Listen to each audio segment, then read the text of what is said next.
বিশ্বের নানা প্রান্তের খেলাধুলার খবর জানিয়ে দেব আমি এসএম ইকবাল। দেখে নেব খেলার সময় শিরোনামগুলো। বিসিবি নির্বাচনের মনোনয়ন বিতরণের প্রথম দিন সংগ্রহ করেছেন ৮ জন। চমক দিয়ে পরিচালক পদে নির্বাচন করবেন সাবেক অধিনায়ক খালেদ মাসুদ পাইলট। অস্কার ব্রুজনের টেকনিকে সন্তুষ্ট কাজী সালাউদ্দিন। সাফের জন্য বড় অঙ্কের পুরস্কার ঘোষণা। নতুন কোচের কৌশলে মানিয়ে নেয়ার চেষ্টায় ফুটবলাররা। A to Z সব বাংলাদেশের প্লেয়ার চিনে, because he buys player and he's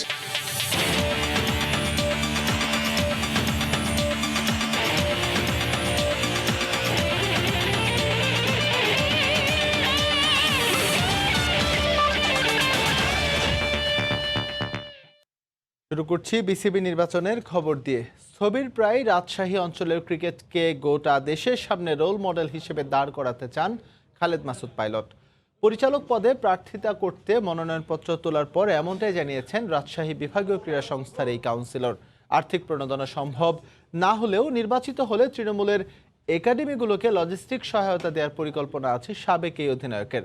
বৃহত্তর স্বার্থের কথা বিবেচনা করে কাউন্সিলরদের যোগ্য প্রার্থীকে ভোট দেওয়ার আহ্বান জানিয়েছেন পাইলট। এই তো সেদিনও ফার্স্ট ক্লাস মর্যাদার জাতীয় ক্রিকেট লিগে নিজ বিভাগের অধিনায়ক হিসেবে দলকে সাফল্যের চূড়ায় নিয়েছিলেন পাইলট। 2005-06 সালে প্রথম ট্রফি জয়ের স্বাদ পাওয়া রাজশাহীকে 2008-09 থেকে 2011-12 টানা 4 বার চ্যাম্পিয়ন করেছেন। তবে 22 গজে উত্তরাঞ্চলের সোনালী দিনগুলো এখন শুধুই অতীত। বিভাগের 8 জেলার বেশিরভাগই নিয়মিত হয় না কোনো লিগ। ক্রিকেটার থেকে আম্পায়ার সংশ্লিষ্ট সবাই পড়েছেন শুভঙ্করের ফাঁকিতে। সাদা পোশাকটা তুলে রাখলেও ক্রিকেটের প্রয়োজনে সাদা পাঞ্জাবিতে ক্রিকেট বোর্ডে হাজির পাইলট। একটা সময় তাকে দুহাত ভরে দিয়েছে ক্রিকেট, এবার ভালোবাসার প্রতিদান দেবার পালা। আগে বিসিবিতে যুক্ত হওয়ার পরিকল্পনা না থাকলেও দায়িত্বশীলদের গা ছাড়া ভাব গায়ে জ্বালা ধরিয়েছে। তাই নিজ অঞ্চলের ক্রিকেট কালচারকে বিশ্বমানের গড়ে তুলে দৃষ্টান্ত স্থাপন করতে চান এই পরিচালক পদপ্রার্থী। বিগত দিনগুলোতে আমি দেখেছি যে কোনো ধরনের প্রজেক্ট নেয়, প্রেজেন্টেশন নাই যে এই নেক্সট 4 বছরের জন্য আমরা কি করতে চাই। তো সেটা গোটা বাংলাদেশেরই নাই। আমার কাছে মনে হয় যে আমি ওরকম একটা প্রেজেন্টেশন তৈরি করতে চেয়েছি বা আমার মেধার মধ্যে আছে জেনুইন কাগজ কলমে প্রেজেন্টেশন রেডি করে 1 by 1 প্রত্যেকটা ডিস্ট্রিক্টকে আমি চাই যে এটা দেখানো যে ক্রিকেট কালচার আসলে কীভাবে অন্যান্য দেশের সাথে কম্পেয়ার করে যে না তাদের তুলনায় আমরা কোনো অংশে কমতি নাই। ব্যাটার বোলারদের ভিতটা গড়া হয় যেখানে, সেই তৃণমূলের সংগঠকরা তো ঘরের খেয়ে বনের মোস্তারান। বিসিবির কিছুটা আন্তরিকতা পেলে সেই প্রক্রিয়াটা হবে আরও ফলপ্রসূ, বিশ্বাস পাইলটের। ক্রিকেট বোর্ড যে সময় প্লেয়ারটা পায় আন্ডার 15 তখন কিন্তু প্লেয়ার একটা মোটামুটি রেডি হওয়া প্লেয়ারকেই তারা পায়। তার আগে যে প্লেয়ারগুলো তৈরি হয় কোথাও না কোথাও কোনো না কোনো ভাইয়ের আন্ডারে কোনো একটা একাডেমি প্র্যাকটিস করে। সেই একাডেমিগুলোকে আমার কাছে মনে হয় যে ফাইন্যান্সিয়ালি যদি ক্রিকেট বোর্ড সাপোর্ট না করতেও পারে, আমার কাছে মনে হয় মেন্টাল এবং লজিস্টিক সাপোর্ট দিয়ে সেই জায়গাগুলোকে আরও উর্বর করা। অদৃশ্য প্যানেলের দিকে না ঝুঁকে নিজ অঞ্চলের ক্রিকেটকে এগিয়ে নিতে কাউন্সিলরদের ভোটাধিকার প্রয়োগে সুবিবেচক হওয়ার আহ্বান টাইগারদের সাবেক এই অধিনায়কের। কাউন্সিলর যারা ব্যক্তি তাদের শুধু ভোট আমি বলবো যে প্যানেলের মধ্যে না থেকে তাদের এলাকার মানুষের বা বাচ্চাদের কথাও চিন্তা করতে হবে যে তারা এতগুলা মানুষের জন্য রিপ্রেজেন্ট করছে। তো সেই মানুষগুলোর চিন্তা করেও আমার কাছে মনে হয় যোগ্য ব্যক্তিকে তারা যদি চুজ করে আমি তাদেরকে স্যালুট জানাই যেন তারা এই জিনিসটা চিন্তা করে। প্রথম দিনে খালেদ মাসুদ পাইলট ছাড়াও মনোনয়নপত্র তুলেছেন আকরাম খান, আজম ও নাসির সহ মোট ৮ জন। জুম্মান সাদিক, জ্যাভলিন, সময় সংবাদ, ঢাকা। জাতিসংঘ সাধারণ পরিষদের ৭৬তম অধিবেশনে বাংলায় ভাষণ দিতে যাচ্ছেন প্রধানমন্ত্রী শেখ হাসিনা। আমরা এখন সরাসরি চলে যাচ্ছি সেখানে। Now to welcome Her Excellency Sheikh Hasina, Prime Minister of the People's Republic of Bangladesh, and I invite her to address the General Assembly. Madam Prime Minister.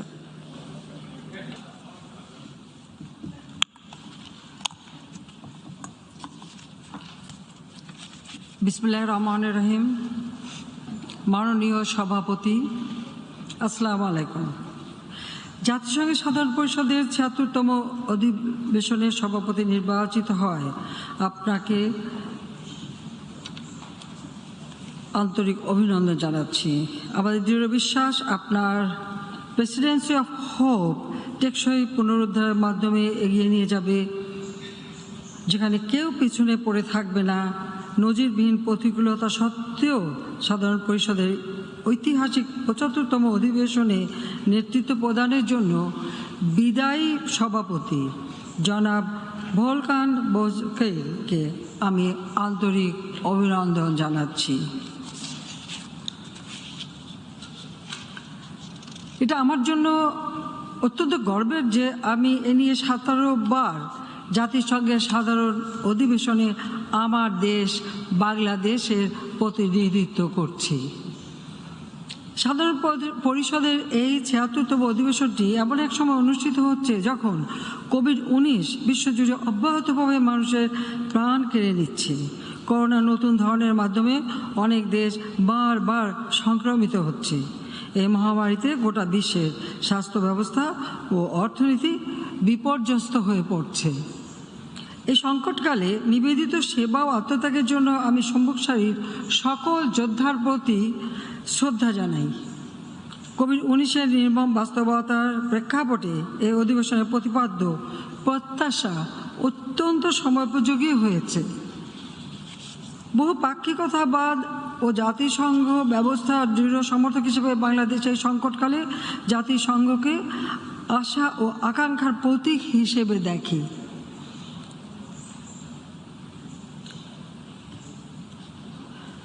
সব ধরনের মতভেদ ভুলে গিয়ে আমাদের অবশ্যই অভিন্ন মানব জাতি হিসেবে মাথা তুলে দাঁড়াতে হবে।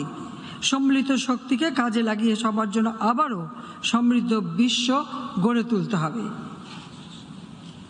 সভাপতি মহোদয়, এবছরটি আমাদের জন্য একটি বিশেষ গুরুত্বপূর্ণ বছর। এবছর আমরা বাংলাদেশের স্বাধীনতার সুবর্ণ জয়ন্তী উদযাপন করছি। একই সঙ্গে আমরা আমাদের জাতির পিতা বঙ্গবন্ধু শেখ মুজিবুর রহমানের জন্ম শতবার্ষিকী মুজিব বর্ষ উদযাপন করছি। আমি শ্রদ্ধাভরে স্মরণ করছি জাতির পিতা বঙ্গবন্ধু শেখ মুজিবুর রহমানকে। তাঁর আজীবন নিঃস্বার্থ সংগ্রাম ও দূরদর্শী নেতৃত্ব আমাদের এনে দিয়েছে স্বপ্নের স্বাধীনতা। আমি শ্রদ্ধা জানাই বীর মুক্তিযোদ্ধাদের প্রতি, যাদের অসীম বীরত্ব ও আত্মত্যাগে আমাদের মাতৃভূমি স্বাধীন হয়েছে।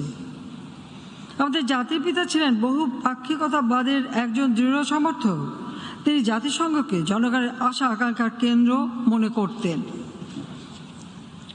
আমাদের জাতিসংঘ অভিযাত্রার প্রথম দিনে 1974 সালের 25শে সেপ্টেম্বর জাতিসংঘে প্রদত্ত তাঁর ঐতিহাসিক ভাষণে তিনি বলেছিলেন, আমি কোট করছি, আত্মনির্ভরশীলতাই আমাদের লক্ষ্য, জনগণের ঐক্যবদ্ধ যৌথ উদ্যোগী আমাদের নির্ধারিত কর্মধারা। এতে সন্দেহের কোনো অবকাশ নেই যে আন্তর্জাতিক সহযোগিতা এবং সম্পদ ও প্রযুক্তিবিদ্যায় অংশীদারিত্ব আমাদের কাজকে সহজতর করতে পারে, জনগণের দুঃখ কষ্ট লাঘব করতে পারে। আনকোড। বঙ্গবন্ধু শেখ মুজিব এমন একটি বিশ্ব গঠনের আহ্বান জানিয়েছিলেন যেখানে অর্থনৈতিক বৈষম্য থাকবে না, সামাজিক অবিচার, আগ্রাসন ও পারমাণবিক যুদ্ধের হুমকি থাকবে না। 47 বছর আগে তাঁর সে আহ্বান আজও সমানভাবে প্রযোজ্য। এই জন্য আমরা অন্তর্ভুক্তিমূলক ও সমতাভিত্তিক সমাজ গঠনের যে কোনো উদ্যোগে সমর্থন ও নেতৃত্ব দিয়ে যাচ্ছি। করোনা ভাইরাসের টিকার ন্যায্য হিস্সা দাবি, ফিলিস্তিনিদের প্রতি যে কোনো ধরনের অবিচারের বিরুদ্ধে আমাদের দৃঢ় অবস্থান, রোহিঙ্গা সংকটের সমাধান, জলবায়ু ন্যায় বিচার প্রতিষ্ঠা, এসব আমাদের বৈশ্বিক অঙ্গীকারের কতিপয় উদাহরণ মাত্র। জাতির পিতা বঙ্গবন্ধু শেখ মুজিবের অপূর্ণ স্বপ্ন বাস্তবায়নে আমরা নিরলসভাবে কাজ করে যাচ্ছি। বাংলাদেশ এখন বিশ্বের দ্রুত বর্ধনশীল 5টি অর্থনীতির অন্যতম। জিডিপিতে আমরা বিশ্বের 41তম দেশ। গত এক দশকে আমরা দারিদ্র্যের হার 31.5 থেকে 20.5% নামিয়ে আনতে সক্ষম হয়েছি। এ সময় আমাদের মাথাপিছু আয় 3 গুণ বৃদ্ধি পেয়ে 2227 মার্কিন ডলারে উন্নীত হয়েছে। আমাদের বৈদেশিক মুদ্রার মজুদ সর্বকালের সর্বোচ্চ 48 বিলিয়ন মার্কিন ডলার অতিক্রম করেছে। গত এক দশকে আর্থিক, সামাজিক ও নারীর ক্ষমতায়নে বাংলাদেশ অভাবনীয় সাফল্য অর্জন করেছে। শিশু মৃত্যু হারে প্রতি হাজারে 23.67-তে কমে এসেছে। প্রতি লাখ জীবিত জন্মের মৃত্যু হার 173-এ হ্রাস পেয়েছে। মানুষের গড় আয়ু হয়েছে 73 বছর। বিশ্ব অর্থনৈতিক ফোরামের তথ্য মতে নারীর রাজনৈতিক ক্ষমতায়নে বিশ্বে বাংলাদেশের অবস্থান সপ্তম। 2014 সাল থেকে এই সূচকে বাংলাদেশ আঞ্চলিক প্রতিবেশী দেশগুলোর চাইতে এগিয়ে রয়েছে। আমাদের ডিজিটাল বাংলাদেশ উদ্যোগ আর্থসামাজিক উন্নয়ন, শিক্ষা, দুর্যোগ ঝুঁকি হ্রাস, নারী ক্ষমতায়ন সহ অন্যান্য অনেক ক্ষেত্রে অভূতপূর্ব সাড়া জাগিয়েছে। আমরা ব্যাপকভাবে সামাজিক নিরাপত্তা বেষ্টনী কর্মসূচি সম্প্রসারণ করেছি। টেকসই উন্নয়ন প্রতিবেদন 2021 অনুযায়ী 2015 সাল থেকে টেকসই উন্নয়ন অভিষ্ট লক্ষ্যমাত্রা সূচকে বাংলাদেশ অনেক ক্ষেত্রেই এগিয়ে গেছে। এই সাফল্যের মূলে রয়েছে নারীর উন্নতি ও ক্ষমতায়নে বিপুল বিনিয়োগ। এ বিনিয়োগ আমাদের রূপান্তর সক্ষম উন্নয়নে বিপুল অবদান রেখেছে। এবছর আমরা স্বল্পোন্নত দেশের তালিকা থেকে উত্তরণের মাইল ফলক অর্জন করেছি। এখন আমাদের স্বপ্ন বাংলাদেশকে 2041 সালের মধ্যে একটি জ্ঞানভিত্তিক উন্নত দেশ এবং 2100 সালের মধ্যে সমৃদ্ধ ও টেকসই বদ্বীপে রূপান্তর করা। জনাব সভাপতি, বাংলাদেশে কোভিড-19 মহামারীর প্রকোপ আশঙ্কার চেয়ে অনেক কম হয়েছে। তৃণমূল পর্যায় থেকে আমাদের শক্তিশালী স্বাস্থ্য ব্যবস্থার কারণে এটা সম্ভব হয়েছে। এছাড়া এ মহামারী মোকাবেলায় আমাদের সময়োচিত, সমন্বিত ও বহুমুখী উদ্যোগ কার্যকর ভূমিকা রেখেছে।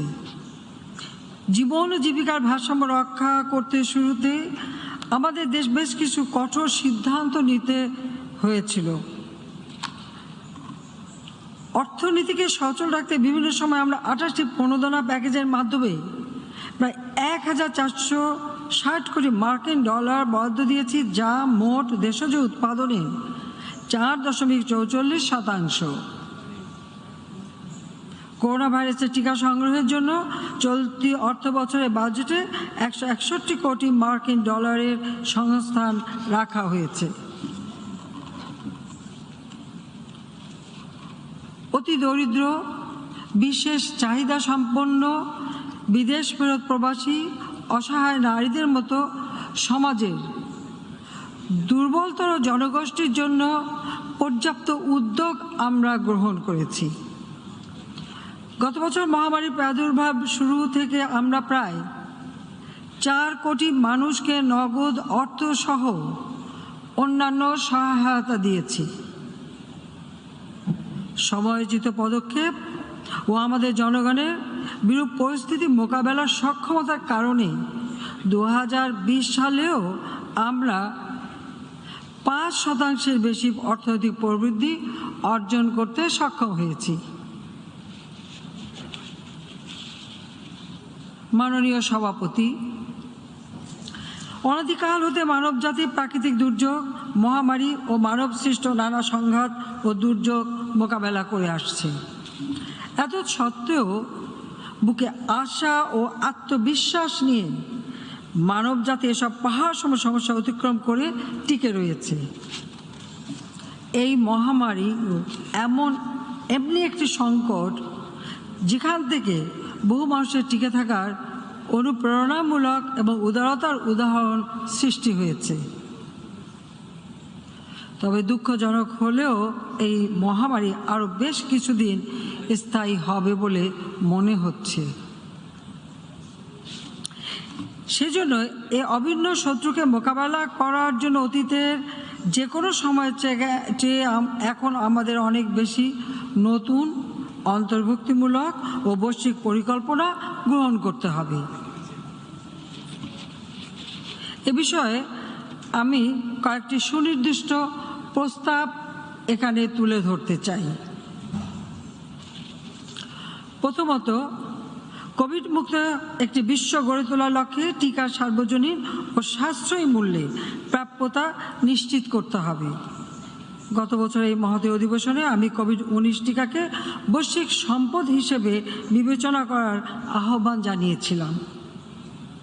বিশ্ব নেতাদের অনেকে তখন এ বিষয়ে সহমত পোষণ করেছিলেন। সে আবেদনে তেমন কোনো সাড়া পাওয়া যায়নি, বরং আমরা ধনী ও দরিদ্র দেশগুলোর মধ্যে টিকা বৈষম্য বাড়তে দেখেছি। বিশ্বব্যাংকের তথ্য মতে এ যাবৎ উৎপাদিত টিকার 84% উচ্চ ও উচ্চ মধ্যম আয়ের দেশগুলোর মানুষের কাছে পৌঁছেছে। অন্যদিকে নিম্ন আয়ের দেশগুলো 1%-ও কম টিকা পেয়েছে। জরুরি ভিত্তিতে এ বৈষম্য দূর করতে হবে। লক্ষ লক্ষ মানুষকে টিকা থেকে দূরে রেখে কখনোই টেকসই পুনরুদ্ধার সম্ভব নয়। আমরা পুরোপুরি নিরাপদও থাকতে পারবো না। তাই আমি আবারও আহ্বান জানাচ্ছি, সবার জন্য ন্যায়সঙ্গত সাশ্রয়ী মূল্যে টিকার প্রাপ্যতা নিশ্চিত করতে হবে। অবিলম্বে টিকা প্রযুক্তি হস্তান্তর টিকার সমতা নিশ্চিত করার একটি উপায় হতে পারে। প্রযুক্তি সহায়তা ও মেধাস্বত্বে ছাড় পেলে বাংলাদেশও ব্যাপক পরিমাণে টিকা তৈরি করতে সক্ষম। দ্বিতীয়ত, এই মহামারী জলবায়ু পরিবর্তনের ঝুঁকিতে থাকা দেশগুলোকে অতিমাত্রায় ক্ষতিগ্রস্ত করেছে। জলবায়ু পরিবর্তন বিষয়ক ইন্টারগভর্নমেন্টাল প্যানেল অন ক্লাইমেট চেঞ্জের ওয়ার্কিং গ্রুপ 1-এর প্রতিবেদনে আমাদের এই গ্রহের ভবিষ্যতের এক ভয়াল চিত্র ফুটে উঠেছে। দ্রুত ব্যবস্থা না নিলে জলবায়ু পরিবর্তনের ধ্বংসাত্মক প্রভাব কাটিয়ে ওঠা কঠিন হবে। ধনী অথবা দরিদ্র কোনো দেশই এর বিরূপ প্রতিক্রিয়া থেকে নিরাপদ নয়। তাই আমি ধনী ও শিল্পোন্নত দেশগুলোকে কার্বন নিঃসরণের জন্য ক্ষতিপূরণ প্রদান এবং টেকসই অভিযোজনের জন্য অর্থায়ন ও প্রযুক্তি অবাধ হস্তান্তরের আহ্বান জানাচ্ছি। ক্লাইমেট ভালনারেবল ফোরাম এবং vulnerable 20 group of ministers of ফাইন্যান্সের সভাপতি হিসেবে আমরা মুজিব জলবায়ু সমৃদ্ধি পরিকল্পনা দশক 2030 এর কার্যক্রম শুরু করেছি। এ পরিকল্পনায় বাংলাদেশের জন্য জলবায়ুকে ঝুঁকির কারণ নয়, বরং সমৃদ্ধির নিয়ামক হিসেবে পরিণত করার কর্মসূচি গৃহীত হয়েছে। গ্লাসগোতে অনুষ্ঠিতব্য কনফারেন্স অব পার্টিজ COP এর 26তম শীর্ষ সম্মেলন আমাদের নতুন নতুন অন্তর্ভুক্তিমূলক পরিকল্পনার পক্ষে সমর্থন আদায়ের অপার সুযোগ করে দিতে পারে। এই সুযোগ কাজে লাগানোর জন্য সবাইকে আমি আহ্বান জানাচ্ছি। তৃতীয়ত, মহামারীর প্রকোপে আমাদের শিক্ষা ব্যবস্থা চরমভাবে বিপর্যস্ত। জাতিসংঘ শিশু তহবিলের তথ্য অনুযায়ী করোনাকালে আংশিক বা পুরো বিদ্যালয় বন্ধের কারণে বিশ্বের প্রায় অর্ধেক শিক্ষার্থী ক্ষতিগ্রস্ত হয়েছে। নিম্ন আয়ের দেশগুলোর লক্ষ লক্ষ ছাত্রছাত্রীর দূরশিক্ষণে অংশগ্রহণের সক্ষমতা ও প্রযুক্তি না থাকায় ভর্তি, সাক্ষরতার হার ইত্যাদি অর্জনগুলো হুমকির মুখে পড়েছে। ডিজিটাল সরঞ্জামাদি ও সেবা, ইন্টারনেটের সুযোগ সুবিধা সহজলভ্যতা ও শিক্ষকদের দক্ষতা বৃদ্ধিতে বিনিয়োগ করতে হবে। এজন্য আমরা জাতিসংঘকে অংশীদারিত্ব ও প্রয়োজনীয় সম্পদ নিশ্চিত করার জন্য আহ্বান জানাচ্ছি।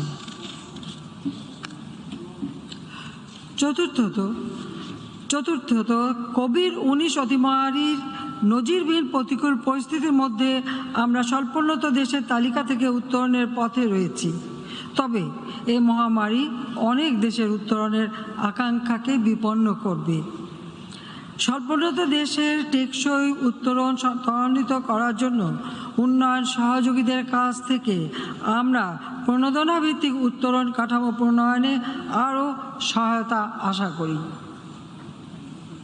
এলডিসি 5 সম্মেলনের প্রস্তুতিমূলক কমিটির অন্যতম সভাপতি হিসেবে আমরা আশা করি যে দোহা সম্মেলনের সুনির্দিষ্ট ফলাফল আরও বেশি সংখ্যক দেশকে সক্ষমতা দান করবে, যেন তারা স্বল্পোন্নত দেশের কাতার থেকে টেকসইভাবে উত্তরণ ঘটাতে পারে।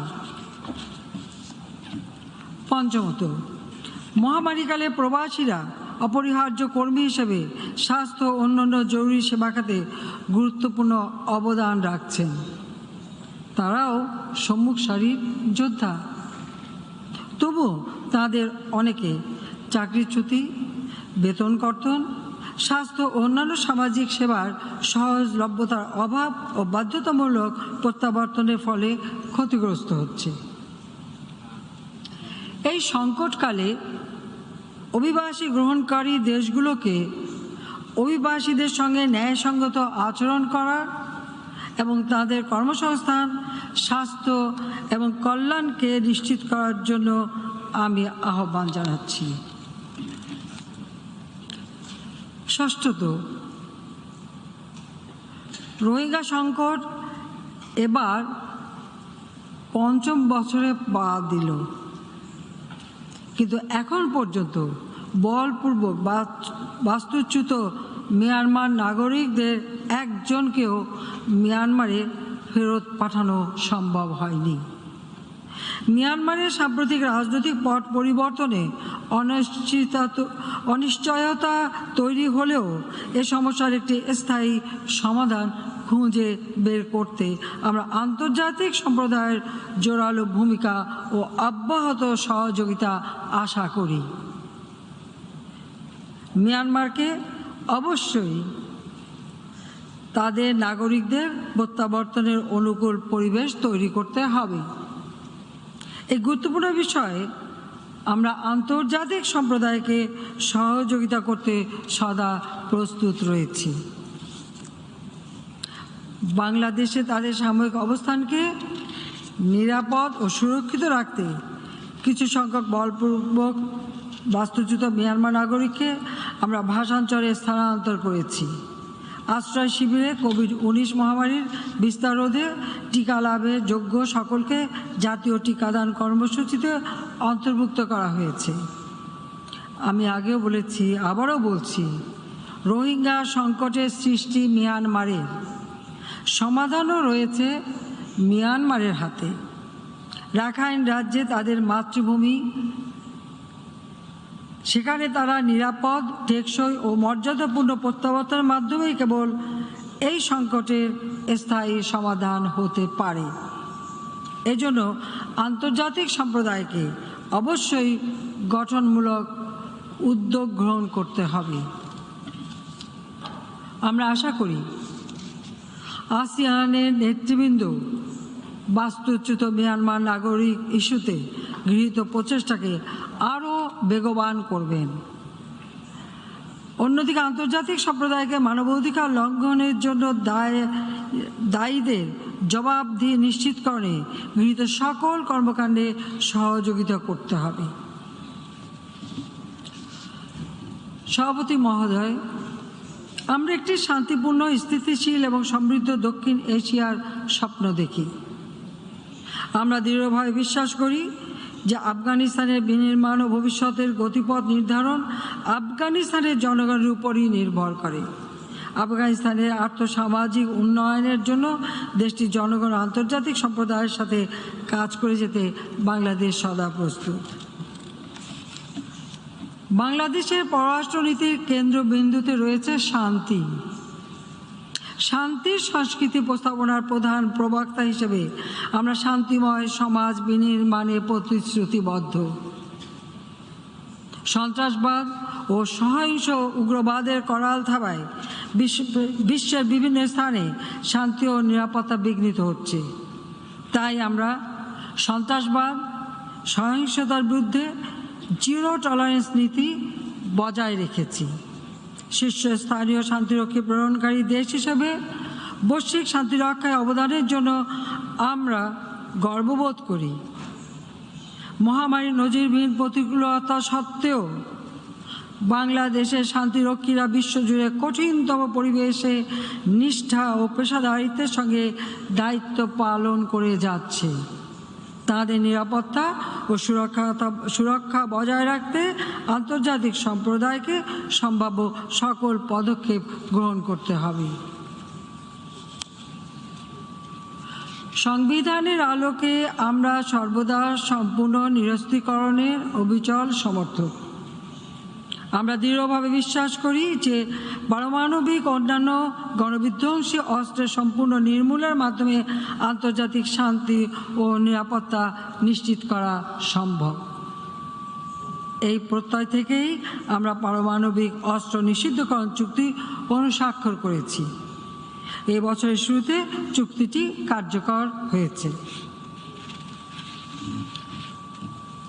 মাননীয় সভাপতি, কোভিড-19 মহামারী জরুরি পরিস্থিতি মোকাবেলায় কার্যকর বৈশ্বিক উদ্যোগের ঘাটতি বিষয়টিকে সামনে নিয়ে এসেছে। একই সঙ্গে এটি বৈশ্বিক সংহতি ও সহযোগিতার প্রয়োজনীয়তার উপরও আলোকপাত করছে। সার্বজনীন বিষয়গুলোতে আমাদের অবশ্যই একসঙ্গে কাজ করতে হবে। নতুন নতুন অংশীদারিত্ব সমস্যা সমাধানের ক্ষেত্র প্রস্তুত করতে হবে। সংকীর্ণ রাজনৈতিক স্বার্থের ঊর্ধ্বে উঠে বিভিন্ন অঞ্চলের সদস্য দেশগুলো এই জাতিসংঘের মঞ্চ থেকেই তা শুরু করতে পারে। তবেই আমরা সহনশীল ও অন্তর্ভুক্তিমূলক উত্তরণের লক্ষ্যে একটি অর্থবহ সহযোগিতা অর্জন করতে পারব। এই ক্রান্তিলগ্নে জাতিসংঘই হোক আমাদের ভরসার সর্বোত্তম কেন্দ্রস্থল।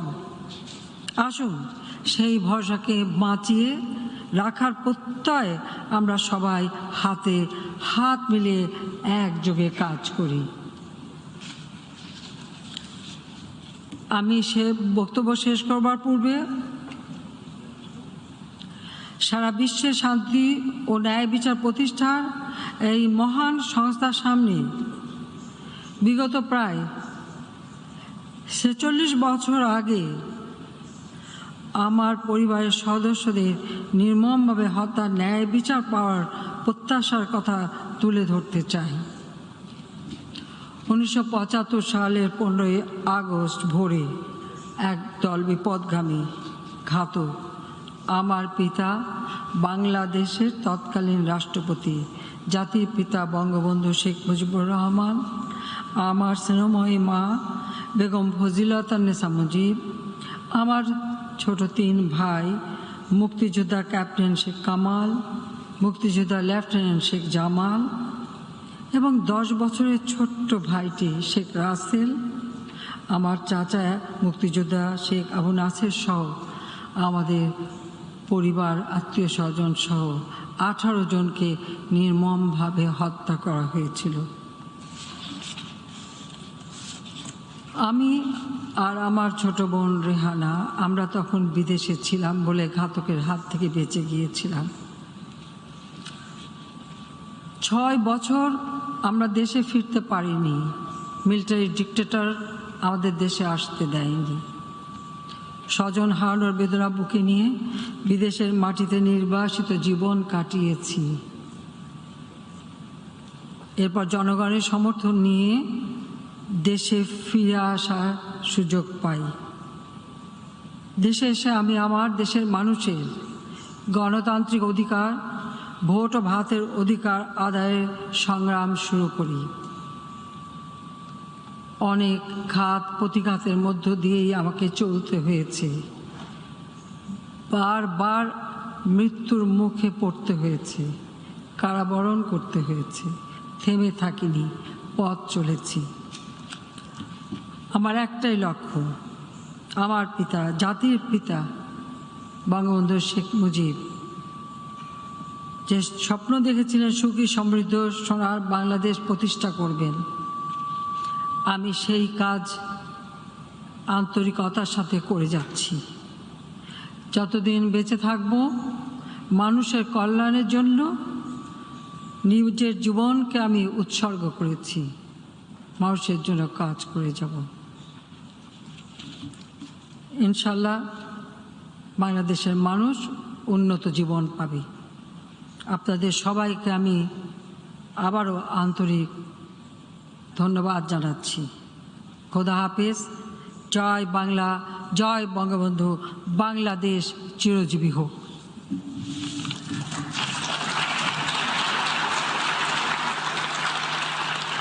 On behalf of the General Assembly, I wish to thank Her Excellency Sheikh Hasina, Prime Minister of the People's Republic of Bangladesh, for her statement, and I request protocol to escort Her Excellency.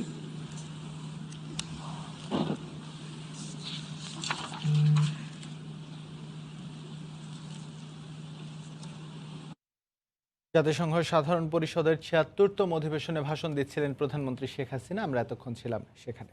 BCB নির্বাচন নিয়ে কথা বলতে আমাদের স্টুডিওতে আছেন নির্বাচনের পরিচালক, প্রার্থী, জাতীয় দলের সাবেক অধিনায়ক খালেদ মাসুদ পাইলট। পাইলট ভাই, আপনাকে স্বাগত আমাদের স্টুডিওতে। ধন্যবাদ। আমরা জানি ইতোমধ্যেই সবাই, দেশবাসী সবাই জেনে গেছে নতুন একটি পরিচয় আবির্ভাব হতে চলেছে খালেদ মাসুদ পাইলটের। এটা নিয়ে হচ্ছে আসলে যদি আপনি কিছু বলেন। না, বেসিক্যালি আমি রাজশাহী ডিভিশন থেকে বেসিক্যালি কাউন্সিলর, এবং আজকে ফর্ম তুলেছি, নমিনেশন ফর্ম, সামনে যে ইলেকশন আছে সেই ইলেকশনে পার্টিসিপেট করার জন্য। এবং যদি আমাকে কাউন্সিলর ভাই যারা আছেন, আমাদের এখানে 9টা ভোট রাজশাহী বিভাগে, তো সেখান থেকে যদি ভোটে জয়লাভ করতে পারি তাহলে একটা সম্ভাবনা থাকবে পরিচালক হয়ে। এবং আমার কাছে খুব ইম্পর্টেন্ট যে খেলা ছাড়ার পরে নেক্সট টাইমটা ক্রিকেটের জন্য সার্ভ করা, যেন ভালোভাবে সুন্দরভাবে যেন সুন্দর পরিকল্পনা করতে পারি। আচ্ছা, খালেদ মাসুদ পাইলট হচ্ছে ক্রিকেটের সেবা করার জন্য বিসিবির পরিচালক পদে নির্বাচন করতে যাচ্ছে, সেসব গল্প নিশ্চয়ই আমরা শুনবো। তবে তার আগে যাচ্ছে একটি বিরতি। আমরা আবারও ফিরছি আলোচনার সঙ্গে আছেন খালেদ মাসুদ পাইলট। পাইলট ভাই, দীর্ঘদিন ধরেই রাজশাহীর ক্রিকেট ডেভেলপমেন্টে বলবো যে একটা ধীমগতি আর কি, কিছুটা ঝিমিয়ে পড়েছে। আসলে এই ডেভেলপমেন্টের জন্য আপনার কি কি ধরনের পরিকল্পনা আছে সেটা যদি শেয়ার করেন। আমার মনে হয় যে একটা সময় কিন্তু রাজশাহী আমি যখন খেলতাম তখন কিন্তু প্রায় একটা না কিন্তু আমরা 5বার চ্যাম্পিয়ন ছিলাম, ব্যাক টু ব্যাক আমরা 4বার চ্যাম্পিয়ন ছিলাম। তো সেটা কিন্তু থমকে গেছে লাস্ট বিগত আমি 8-9 বছর যদি বলা যায়, একদম থমকে গেছে। তো যেটা বলছিলেন যে যদি সম্ভাবনা থাকে আমার পরিচালক হবার, আমার বেসিক্যালি একটা প্ল্যান আছে যে আমি এই জন্যই আসতে চাই। মানে আমি চাই যে যেহেতু রাজশাহী বিভাগের হয়ে আমি আসবো, রিপ্রেজেন্ট করবো, তো রাজশাহী বিভাগকে কেন্দ্র করে, এবং ভবিষ্যতে যদি সুযোগ আসে যদি সেন্ট্রালি কাজ করার, তখন অবশ্যই বাংলাদেশের প্রত্যেকটা বিভাগকে নিয়ে চিন্তা ভাবনা করবো। বাট ইনিশিয়ালি আমার প্ল্যান আছে যে বিশেষ করে নর্থ বেঙ্গলের একটা মানে আমি বলবো যে অনেক বড় একটা প্রপার্টি, বাংলাদেশ সরকারের একটা বড় প্রপার্টি, যে বগুড়া স্টেডিয়াম, সেখানে কিন্তু কোনো ধরনের খেলা হয় না প্রায় 2008 সাল পর্যন্ত, তারপর খেলা হয়েছে, তারপরে আর কিন্তু কোনো ইন্টারন্যাশনাল ম্যাচ হয় না।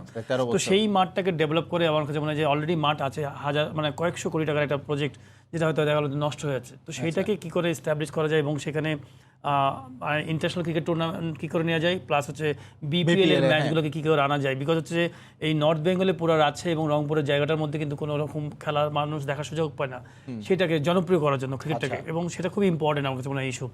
সেকেন্ড, আমি যদি বলবো যে ডিস্ট্রিক্ট ক্রিকেট একাডেমি, আমার কাছে মনে হয় যে যেহেতু আমি আমার বিভাগকে নিয়ে আজকে কথা বলছি, 8টা ডিস্ট্রিক্টে একটা একাডেমি হওয়া উচিত, প্রত্যেকটা ডিস্ট্রিক্টে একটা করে একাডেমি হবে, যে একাডেমি যে শুধুমাত্র যে আপনার লিমিটেড কিছু প্লেয়ার প্র্যাকটিস করবে, যেমন বাংলাদেশ টিমে যেমন আন্ডার-19 টিম প্র্যাকটিস করছে, আন্ডার-17 টিম প্র্যাকটিস করছে, ঠিক এইরকম লিমিটেড কিছু প্লেয়ার, কোয়ালিটি প্লেয়ার ওখানে প্র্যাকটিস করবে। যিনি ডিস্ট্রিক্ট কোচ থাকবেন তার মাধ্যমে ওই জায়গাটা পরিচালিত হবে। তো ডিস্ট্রিক্টের প্রত্যেকটা জায়গায় আমার কাছে মনে হয় যে সেই জায়গা থাকবে।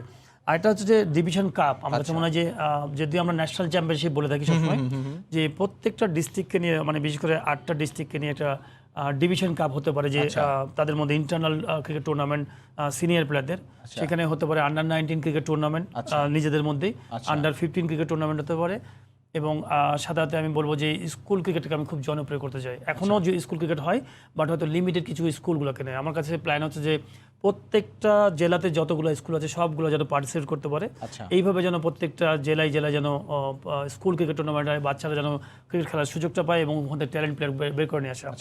আর এটা হচ্ছে যে আমাদের শুধুমাত্র ক্রিকেট প্লেয়ার তৈরি করলে হবে না, আমার কাছে মনে হয় যে সেখান থেকে আরও একটা ইন্ডাস্ট্রির মতো সেখানে আম্পায়ার আছে, কোচ আছে, ম্যানেজমেন্ট আছে। তো প্রত্যেকটা ডিস্ট্রিক্ট থেকে আমার প্ল্যান আছে যে ভালো ভালো আম্পায়ার বের করে নেওয়া, মিনিমাম 8টা ডিস্ট্রিক্ট থেকে 2জন করে আম্পায়ার, হয়তো 16 জন আম্পায়ারকে নিয়ে আপনি একটা পুলভুক্ত করলেন। সেই আম্পায়ারগুলো হয়তো দেখা গেলো এই টুর্নামেন্টগুলোর সাথে জড়িত থাকবে, তারা হয়তো একটা এই টুর্নামেন্টগুলো পরিচালনা করবে, এবং সাথে কোচ যারা আছেন তাদেরও একটা সুন্দর প্যানেল তৈরি হবে, যেটা কিনা আমি বলবো যে সেন্ট্রালি হয়তো বিসিবির মাধ্যমে সেই জায়গাগুলো ডেভেলপ করার জন্য কোচদেরকে গ্রুমিং করা, একটা লেভেল 1, লেভেল 2, লেভেল 3 করা, আম্পায়ারদেরকে ভালো ভালো জায়গায় নিয়ে আসে, ভালো ট্রেনিং করানো। তো তারপর হচ্ছে ক্রিকেট গ্রাউন্ড, আমার কাছে মনে হয় যে বাংলাদেশের এখন থেকে এই চিন্তাটা করা উচিত। আমার কাছে মনে হয় ভাইটাল একটা কনসেপ্ট, খুবই ইম্পর্টেন্ট, বিকজ আপনি ঢাকা শহরে এখন দেখেন মাঠ খুঁজে পাচ্ছেন না, কিন্তু এখনও আমার কাছে মনে হয় জেলা শহরগুলোতে প্রচুর জায়গা আছে। আমার মনে হয় যে ডিজি সাহেবকে বলে যদি প্রত্যেকটা জেলায় যদি একটা করে মাঠের ব্যবস্থা করা যায়, ক্রিকেট মাঠের, এবং সেখানে একাডেমিটা হবে। ধরেন একটা হয়তো 15 বিঘা বা 20 বিঘার মতো একটা জায়গা শহরের পাশেই কেন্দ্র করে আপনি হয়তো মাঠ বানায় ফেললেন। আমার কাছে হয়তো 2-3 বছর 4 বছর সময় লাগতে পারে, বাট এটা কিন্তু খুবই অসম্ভব কিছু না যে ডিসির মাধ্যমে এগুলো কিন্তু করা যেতে পারে। দিন শেষে আলটিমেটলি দেশের স্বার্থে তো করা, তো সেই জিনিসগুলো ইম্পর্টেন্ট। আর এটা হচ্ছে যে আমি খুবই ইম্পর্টেন্ট এটার প্রতি যে বাংলাদেশে আপনার কৃষক কিন্তু, সরকার কিন্তু চাল উৎপাদন করে না, করে হচ্ছে কৃষকরা। তো কৃষকরা চাল উৎপাদন করে বলেই সরকার সেই চালটা পায়। তো বাংলাদেশ ক্রিকেটে কিন্তু ক্রিকেট প্লেয়ার পায় কিন্তু যে বিভিন্ন ভাই ব্রাদার বা একাডেমিগুলো আছে, রুট লেভেলে যে একাডেমিগুলো গড়ে উঠছে, সেই জায়গা থেকেই কিন্তু প্লেয়ার তৈরি হয়, হাতে খড়ি তৈরি হয়। তারপরে না আপনার স্কুল ক্রিকেট খেলে হয়তো স্কুল, আমি বলবো যে সেখান থেকে ভালো বেসটা, তো তারপরে বিসিবি হয়তো তারপরে প্লেয়ার পাচ্ছে আন্ডার 16 বা 17-এর জন্য। তো সেই প্রত্যেকটা রুট লেভেলে যে একাডেমিগুলো আছে তাদেরকে আমার কাছে মনে হয় যে আমি বলবো যে মেন্টাল এবং লজিস্টিক সাপোর্ট দেওয়া, সেটা আমি চেষ্টা করবো। বিকজ হচ্ছে আমার কাছে মনে হয় যে ইটস লাইক এ ফ্যামিলির মতো, বিকজ ক্রিকেট বোর্ড এবং যারা ডিরেক্টর, আমার মনে হয় যে এটা একটা প্রজেক্টের মতো যে আমরা কি করে ক্রিকেট বোর্ডকে সহযোগিতা করতে পারি এই জায়গাগুলো কাজ করে। বিকজ আপনি যেসব একাডেমিগুলো রুট লেভেল আছে তারা কিন্তু খুবই অসহায় অবস্থা, এবং অনেক একাডেমিগুলো আছে যারা হয়তো কোচিং এর ভালো মতো নলেজ নাই, তার জন্য হয়তো দেখা গেলো ভালো প্র্যাকটিস করার বা ভালো শেখার মতো সেই সিস্টেমটা বা টেকনিকটা জানতে পারছে প্লেয়াররা। তো সেই কোচগুলোকে যদি আমরা গ্রুমিং করতে পারি ক্রিকেট বোর্ডের মাধ্যমে, যে কোচেসরা থাকেন তাদের মাধ্যমে তাদেরকে যদি একটা সার্টিফিকেট দিতে পারি যে এইসব এনলিস্টেড, যে এইসব যারা রুট লেভেলে কাজ করছেন তাদেরকে বিসিবির একটা এনলিস্টেড নিয়ে আসা, যে তাদেরকে হয়তো দেখা গেলো 2টো পিচ বানাই দিলেন, কিছু সাপোর্ট দিলেন, তাদেরকে কেউ কোচ 2জন নিয়ে এসে তাদেরকে গ্রুমিং করলেন, পুরো একটা সিস্টেমের মধ্যে নিয়ে আসা। আমার কাছে মনে হয় যে পুরো একটা কালচার ডেভেলপ করা। আমি চেষ্টা করব যদি সম্ভব হয় এগুলো নিয়ে আসা। অবশ্যই আরও পরিকল্পনা আছে, বাট আমি মনে করি যে সবাইকে মিলেই করতে হবে। যারা বিশেষ করে ওখানে যারা কাউন্সিলর থাকবেন তাদের অনেক গুরু দায়িত্ব, বিকজ হচ্ছে শুধুমাত্র পরিচালকের দায়িত্ব না, বিকজ যারা কাউন্সিলর থাকবেন তাদের কিন্তু বিশাল দায়িত্ব ওই এলাকাটাকে কি করে সুন্দরভাবে এগিয়ে নিয়ে যায়। তাহলেই না আপনার নিচ থেকে যখন সুন্দর পাইপলাইনটা তৈরি হতে থাকবে, এভাবে যেতে থাকবে, তখন সুন্দর একটু বাংলাদেশের আপনি সুন্দর কিন্তু ভালো ভালো প্লেয়ার পাবেন। এবং আমি মনে করি যে এই একটা ফর্মুলাতে যদি যাওয়া যায়, প্রত্যেকটা ডিভিশনকে যদি এভাবে ফর্মুলাতে যে একটা সুন্দর কম্পিটিশন হবে তখন সবার মধ্যে, তাহলে কিন্তু আমার মনে হয় অনেক ভালো ভালো প্লেয়ার বেরিয়ে আসবে, এটা এগিয়ে আসবে। পাইলট ভাই দুর্দান্ত কিছু পরিকল্পনা সেট করেছেন। এখন দায়িত্বটা কি আসলে কাউন্সিলরদের কিনা, যে যোগ্য প্রার্থীটা বেছে নেওয়ার জন্য সিদ্ধান্তটা হচ্ছে তাদেরই নিতে হবে কিনা? না, অবশ্যই আমি তো মনে করি যে ধরেন আপনি পরিচালককে ভোট দিবেন কেন, যিনি কিনা রিপ্রেজেন্ট করবে বোর্ডে, যে কথা বলবেন বোর্ডে কেন কথা বলবেন, অধিকারের জন্য কথা বলবেন, যে এই অধিকার বলতে বোঝাচ্ছে যে আমি সেই সব জায়গায় হয়তো যে ডিপ্রাইভ তারা এই সুযোগগুলো পেলে হয়তো আরো ভালো করবে। তো অ্যাজ এ ফ্যামিলির মতো যে আমরা ক্রিকেট বোর্ড আমাদের হচ্ছে মেন কর্তা, সেইখান থেকে আপনি প্রত্যেকটা ডিভিশনের জন্য বা প্রত্যেকটা জেলার জন্য আপনাকে কিন্তু সেইগুলো নিতে হবে। আপনি যদি দেখেন বর্তমানে আমি রাজশাহী বিভাগের কথা বলি, 8টা ডিস্ট্রিক্টে ম্যাক্সিমাম জেলাতেই কিন্তু ক্রিকেট লিগ হয় না, তো কেন হবে না? আমার কাছে মনে হয় যে সেই গাইডলাইনগুলো আমার কাছে মনে হয় যে তৈরি করা উচিত, যে ভবিষ্যতে যেন ক্রিকেট লিগগুলো হয়, প্লেয়ারগুলো যেন খেলতে পারে, একটা কম্পিটিশন হয়তো দেখা হলো যে আপনার বলবো যে রেলিগেশন সিস্টেম যেন করা যেতে পারে, তাহলে আপনি প্লেয়ার তৈরি হবে। আমি আশাবাদী যে যদি কাউন্সিলররা যদি আমার মনে হয় যে তারা অবশ্যই তাদের ভোটটা খুব ইম্পর্টেন্ট, বিকজ তার এলাকাটা কিন্তু তার ভোটের উপর ডিপেন্ড করছে যে তারা কাকে নিয়ে আসবেন। আমি শিওর যে তারা তাদের মতো করে জাজ করবেন, বাট যিনি আসুক আমার কাছে মনে হয় যে তারই এই দায়িত্ব করা উচিত। ধন্যবাদ পাইলট ভাই আমাদের সঙ্গে যুক্ত হওয়ার জন্য। দর্শক, আমরা কথা বলছিলাম সাবেক অধিনায়ক খালেদ মাসুদ পাইলটের সঙ্গে, যিনি ক্রিকেটের ডেভেলপমেন্টের জন্য বেশ কিছু পদক্ষেপ নিয়েছেন সামনে নির্বাচনের জন্য, এবং আমাদের বিশ্বাস নিশ্চয়ই কাউন্সিলররা তার এই যেই মূল্যবান যে চিন্তাধারাগুলো সেই চিন্তাধারার যথাযথ মূল্যায়ন করবে। খেলার সময় আরও থাকছে নিরাপদ ভ্রমণ করুন, স্বাস্থ্যবিধি মেনে চলুন স্লোগানে রাজধানীতে বর্ণাঢ্য সাইকেল র্যালি, সড়কে পরিবেশ বান্ধব যান সাইকেলের জন্য সদয় দৃষ্টির আহ্বান। অস্কার ব্রুজনের অনুশীলন করানোর টেকনিকে সন্তুষ্ট বাফুফের সভাপতি কাজী সালাউদ্দিন। সাফের আগে সময় অল্প হলেও ভালো ফল পাওয়া সম্ভব বলে মনে করেন তিনি। জাতীয় দলের বেশিরভাগ ফুটবলার বসুন্ধরা কিংসের হয় কোচের সাথে মানিয়ে নেওয়া সহজ হয়েছে। সাফে চ্যাম্পিয়ন হলে ফুটবলারদের জন্য প্রত্যাশারও বেশি উপহার অপেক্ষা করছে বলেও জানান সালাউদ্দিন। তড়িঘড়ি করে অস্কারের হাতে দেয়া হলো জাতীয় দলের দায়িত্ব। তার অধীনে কেমন চলছে সাফের প্রস্তুতি দেখতে মাঠে হাজির খোদ বাফুফে সভাপতি কাজী সালাউদ্দিন। বঙ্গবন্ধু স্টেডিয়ামের প্রেসিডেন্ট বক্সে বসে প্রায় পুরোটা সময় দেখলেন জামাল ভুঁইয়াদের অনুশীলন। জেমি থেকে অস্কার টেকনিকে ভালোই পরিবর্তন দেখছেন বাফুফে সভাপতি। সময়টা অল্প হওয়ায় এটাই নাকি সময় উপযোগী অনুশীলন। ও যেদিন থেকে আমার সাথে কনফার্ম হয়ে গেছে ওদের থেকে সে টিমের পিছনে চলে গেছে, যেটা আগে পিছনে আমি পাই নাই। আর সবচেয়ে বড় অ্যাডভান্টেজও A to Z সব বাংলাদেশের প্লেয়ার চিনে, because he buys player and he sells player and he uses player. So এর থেকে বড় অ্যাসেট তার কারো কোচের কিছু হতে পারে না। এই সময়ে ফুটবলাররা কতটা মানিয়ে নিতে পারলো, সালাউদ্দিনের পর্যবেক্ষণ বেশিরভাগ ফুটবলার বসুন্ধরা কিংসের হওয়ায় সমস্যা হচ্ছে না খুব একটা। I asked him, তুমি আমার একটু এক্সপ্লেন করো what kind of football you want to play, what you want to do, because আমি বললাম যে দেখো আমার কিছু তো এক্সপিরিয়েন্স আছে ফুটবলের as a player as a coach. So তার সাথে টেকনিক্যাল অ্যাসপেক্টে যেটা আলাপ করলাম বলে I found out that most of them আমার সাথে মিলে। দুই একটা জায়গায় এদিক ওদিক ছিল, সেটা আমি যখন তার সাথে ডিসকাস করলাম সো হি অ্যাকসেপ্টস ইট। আবার ও আমাকে দুই একটা জিনিস বুঝালো যে that is that I found it everything according to my liking. 11টা-12টা প্লেয়ার ফার্স্ট ইলেভেনে খেলে, এর মধ্যে মিনিমাম 4টা-5টা প্লেয়ার বসে ধরো। আর বাদবাকি যেই প্লেয়ারগুলো আছে ঢুকবে they are also matured enough to understand. প্রতিটি বড় টুর্নামেন্টের আগে বাফুফের পক্ষ থেকে উপহার ঘোষণা থাকে সব সময়। এবার সরাসরি ঘোষণা না দিলেও ইঙ্গিত দিয়ে রাখলেন চ্যাম্পিয়ন হলে বড় কিছু প্রাপ্তির। আমি যতবারই অ্যানাউন্স করেছি ততবারই রেজাল্ট পাইনি। I'll keep it here. I'll keep it here. ওরা যদি চ্যাম্পিয়ন হয় ওরা আশা করবে না কি পাবে, আশাও স্বপ্নও ভাববে না। লিগ পদ্ধতিতে টুর্নামেন্ট অনুষ্ঠিত হওয়ায় এবার সাফে শিরোপা জেতার সম্ভাবনা অনেক বেশি বলেও মনে করেন কাজী সালাউদ্দিন। তারেক হাসান শিমুল, সময় সংবাদ, ঢাকা। ইনজুরি থেকে পুরোপুরি ফিট না হয়ে শুক্রবার পিএসজির জার্সিতে অনুশীলনে ফিরেছেন লিওনেল মেসি। তবে এদিন করেছেন শুধু রানিং। পুরোপুরি সেরে না ওঠায় প্যারিসিয়ানদের হয়ে খেলবেন না মাপোলিয়ের বিপক্ষে ম্যাচে নিশ্চিত করেছেন কোচ মারিসিও পচেত্তিনো। এমনকি শঙ্কা আছে মেসির চ্যাম্পিয়ন্স লিগে ম্যান সিটির বিপক্ষে মাঠে নামা নিয়েও। লিওনেল মেসি আছেন, লিওনেল মেসি নেই। যে স্বপ্ন নিয়ে পিএসজি তাকে দলে ভিড়িয়েছে, সেই আস্থা কতটুকু পূরণ করতে পারবেন এলএম 13 তা হয়তো বলে দেবে সময়। তবে স্বপ্নযাত্রার শুরুটা যে হয়নি একেবারেই প্রত্যাশিত। প্যারিসিয়ানদের হয়ে 3 ম্যাচ খেলে আছেন নিজের ছায়া হয়ে। এরপর জেকে বসে পুরনো বাহাটুর চোট। এমআরআই রিপোর্টে ধারণা করা হয়েছিল সেরে উঠতে সময় লাগবে সর্বোচ্চ সপ্তাহখানেক। মিস করেছিলেন মেসের বিপক্ষে লিগ 1-এর ম্যাচ। এবার সেই প্রতীক্ষা হচ্ছে আরও দীর্ঘ। ইনজুরিকে সঙ্গী করেই শুক্রবার পিএসজির জার্সিতে ফিরেছিলেন মাঠে। তবে দলীয় অনুশীলন নয়, কিছুক্ষণ একা একা করেছেন রানিং। এরপরই গেছেন ফিরে। পচেত্তিনো নিশ্চিত করলেন মেসি থাকছেন না মপিএলের বিপক্ষে ম্যাচে। ওর পুনর্বাসন প্রক্রিয়া চলছে। স্বস্তির খবর, লিও আজ রানিং করেছে। তবে তাকে নিয়ে আমরা কোনো ঝুঁকি নেব না। ফুল ফিট হলেই কেবল সে খেলার ছাড়পত্র পাবে।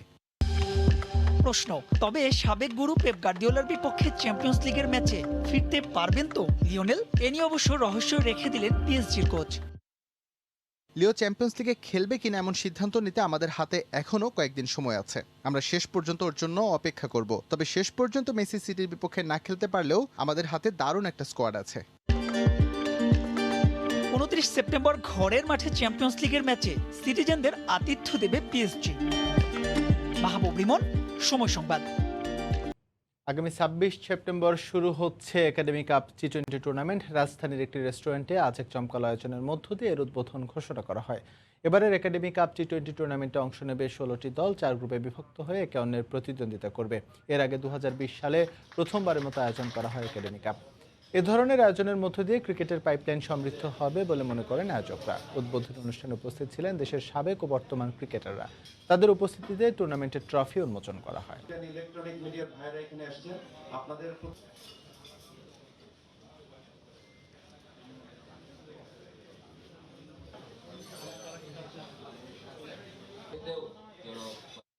এ পর্যায়ে খেলার সময় শীর্ষ সংবাদ জেনে দিচ্ছি আবারও। বিসিবি নির্বাচনের মনোনয়ন বিতরণের প্রথম দিন সংগ্রহ করেছেন ৮ জন। চমক দিয়ে পরিচালক পদে নির্বাচন করবেন সাবেক অধিনায়ক খালেদ মাসুদ পাইলট। ভারতের পরের শ্রীলঙ্কা বিশ্বকাপ পরিকল্পনায় যুক্ত করল সাবেক অধিনায়ককে। টি-20 বিশ্বকাপে পরামর্শক হিসেবে লঙ্কানদের সঙ্গে কাজ করবেন মাহেলা জয়াবর্ধনে। এবং অস্কার ব্রুজনের টেকনিকে সন্তুষ্ট কাজী সালাউদ্দিন। সাফের জন্য বড় অঙ্কের পুরস্কার ঘোষণা। নতুন কোচের কৌশলে মানিয়ে নেওয়ার চেষ্টায় ফুটবলাররা। এই ছিল খেলার সময়, সঙ্গে থাকুন সময়।